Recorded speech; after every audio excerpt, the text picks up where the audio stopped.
Scopurile și principiile de bază ale activității UTCM. Scopurile UTCM sunt apărarea drepturilor și intereselor tineretului, consolidarea statalității Republicii Moldova,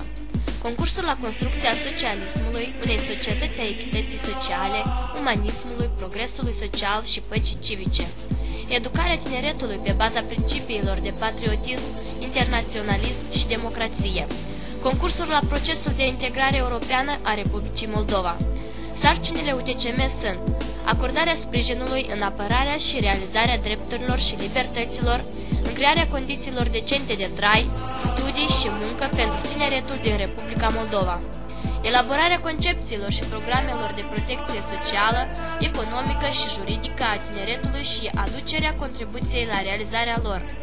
realizarea programelor pentru tineret în domeniul culturii și sportului, acordarea de ajutor tinerilor în plasarea lor în câmpul muncii, propagarea ideilor de echitare socială, umanism, progres social și pace civică, participarea în elaborarea deciziilor organelor puterii de stat și celor ale administrației publice locale în modul și în formele prevăzute de legislația în vigoare, concursul la combaterea criminalității, corupției și birocratismului, concursul la apărarea intereselor naționale ale Republicii Moldova, atragerea tinerilor în rândurile UTCM. Principiile de bază ale activității UTCM sunt fidelitatea cauzei socialiste, democratismul, umanismul, patriotismul, intoleranță față de ura interetnică și rasială, continuitatea generațiilor, spiritul de inițiativă, munca conștiincioasă, spiritul de organizare, colectivismul, critica și autocritica, responsabilitatea. La baza activității UTCM sunt puse centralismul democratic, comunitate de idei și colegialitate,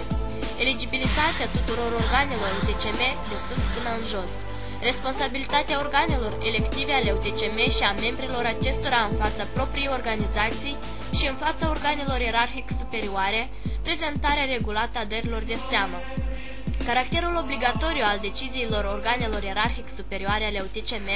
adoptate în limite competenței lor,